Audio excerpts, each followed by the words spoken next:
Rolling with the triple C, I'ma make him bend the knee. Rolling with the triple C, don't really got the heat. So let's get into the pound for pound debate. Guys, right now you have 1 and 2. Alexander Volkanovski and Islam Makhachev as the 2 pound for pound. So you have no idea. The voting is about to take place. Again, the people who have never fought are going to make a decision on who is pound for pound. To me, let me start off by saying it's a popularity thing. It really is. Back when I was a double champ, it was Jon Jones, Khabib, and then it was myself. But I was the only proven champion at that time who had won 2 weight classes, and I was yet still number 3. In other words, what I'm trying to say is I thought that by taking a chance winning a second bout that it would make me pound for pound, but that's just not the way it works. It depends. It all falls back on popularity. But that being said, enough about the triple C, because I really don't care. Because I do believe that by the time I come back and once I beat Aljamain, that I personally think I crack into the top 5 right away. I defended I crack into the top 3, and then once I win my 3rd belt, then I'm gonna regain that. But I really don't care. I really don't care. But what I do care is, where is it that you're gonna put Jon Jones? Where is it that Jon Jones belongs after being undefeated to his whole fight career, to stopping legends, to doing what he's done in his career, when he beats Ciryl Gane? Guys, let me make you guys a deal. If Jon Jones just beats him as one thing, I do believe in my heart, my wholehearted heart, that Jon Jones is not only going to beat Ciryl Gane, but he's either going to submit him or he's going to stop him. I don't think this fight goes past 3 rounds. I think there's a new Jon Jones. So where is it that we put him? Because I believe he beats Ciryl Gane. He's in the top 3, maybe top 2. He stops Ciryl Gane. Jon Jones should and would always remain number 1. Why do I say that? Because his resume, he is unblemished. Look what he's done in combat sports. He's going to go up to the heaviest division in the UFC, which is the heavyweight division, and now reclaim the biggest and nastiest title of them all. So just to reiterate, let's say Jon Jones, he goes against Ciryl Gane, and let's just say he wins by decision, an impressive decision, wins by decision, gets the heavyweight title, where we have Islam number 1 in the pound for pound after beating Volkanovski. Volkanovski number 2. Where do you think Jon Jones fits in there if he, let's say he just wins a decision? I think if he wins a decision, I think you put him number 2. Why do I say you put him number 2? Because look at what they did with Islam. Somehow Islam was not even in the top 15, and somehow with 1 win over Charles Oliveira because of submission, they put him automatically number 2. Jon Jones is proven. Jon Jones wins that heavyweight title. I do believe that more than likely he belongs probably in number 1. But this is why I'm kind of taking this step forward to say, hey guys, I challenge you guys as fans to let you guys know that Jon Jones will stop Ciryl Gane in under 3, under 4. Let's keep it that way. But either way, he stops him. Where does that put a man who has been retired for 3.5 years? He makes a comeback and then stops his opposition. I mean, guys, this is the pound for pound is voted by people who have never fought. And this is why I really don't care where is it that they put me. You know what I'm saying? Like, it's just a title. It's a prestige. It's like Miss Universe. Like X, Y, and Z. So think you're prettier than the girl next door, which you guys have different beauties or whatnot. But it's a select of people who have never been in the beauty pageant, who have never fought before, yet that are giving these damn things.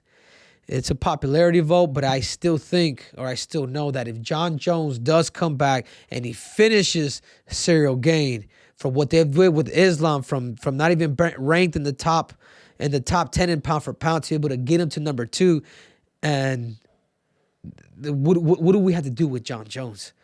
I think with Jon Jones, I think we're going to be. I think we cannot discriminate in any sense of the way. I think we keep it all. I think we keep it all equal. If Jon Jones is able to come back and finish Ciryl Gane, guys, give him his credit. Give him his credit and give him his damn crown. Because that means he will be pound for pound. Sticking with Jon Jones, I don't know if you saw it, but Chael had a pretty interesting take on Jon Jones in the heavyweight division.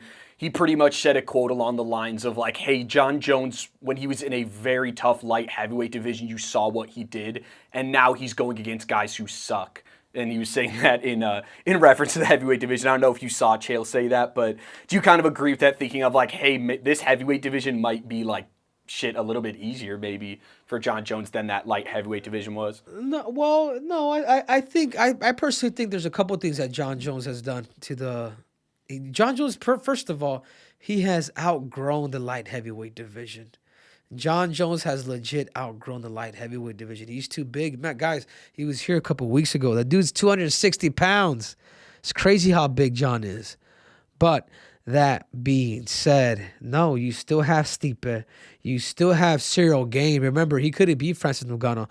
If Ciryl Gane wants to just stay on top and not go for that crazy leg lock, he'd be good. He'd be the heavyweight champion of the world. So we cannot neglect, like, yeah, maybe the heavyweight division isn't as stacked as it is in other divisions. I mean, if you want to talk about the light heavyweight division, I mean, look, Jamal Hill. He never fought anybody, really. I mean, he beat, again, a 43-year-old Glover Teixeira, without the respect to the dude, but... Yeah, and Chael was referencing the light heavyweight division when Jones was in his prime, which obviously had the Daniel Cormier's, the Alexander Gustafsons, that kind of... No, but yeah, but even now, like, I even think I think the light heavyweight division is one of the weakest, if not the, in comparison to all the other different weight classes. Why? Is because the belt's just been passing around. Like, you don't know the power of everybody, because it continues to keep passing. Kind of, there's a lot of passing of the torch, with Yuri being injured. Like, who is the real champ? Who is, we got Ankalaev with that crazy decision versus the Polish power, which even Jan Blachowicz even said that he lost. Which is admirable, the fact that he's able to say something like that after a fight. But no, I don't believe it. I think as of even now, the light heavyweight division, I don't think I think that's probably the least competitive division and probably the whole UFC, with all due respect to all of these guys. I just think now with Jones at heavyweight, with Ciryl Gane, who has had a super razor thin close fight with Francis Ngannou, with Stipe Miocic, the greatest UFC heavyweight of all time through numbers. I mean, there's a lot of dangerous power at the heavyweight division right now, especially the fact that Jon Jones is there now. And before I let you go, next week, so the week of February 20th, you're going to be seeing Jon Jones in Albuquerque, helping him train a little bit before his fight on March 5th, or I forget if it's 5th or 6th, whenever that day is. So, so are you kind of looking forward to getting to spend some time with him in Albuquerque? No, of course. I'm shooting out there in about a week from today.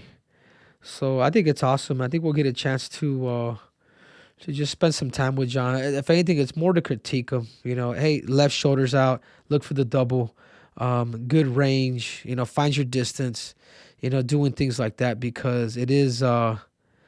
it's important for him, because he's been out for so long, for somebody else who has been in the game, which I've been out just as long as Jon, but somebody to hold you accountable, and somebody that he trusts and somebody that he respects out there, kind of be like, good job, Jon. Or, Jon, hey, careful with that left foot. You're overreaching, and bend that back leg, things of that nature. So I'm honored.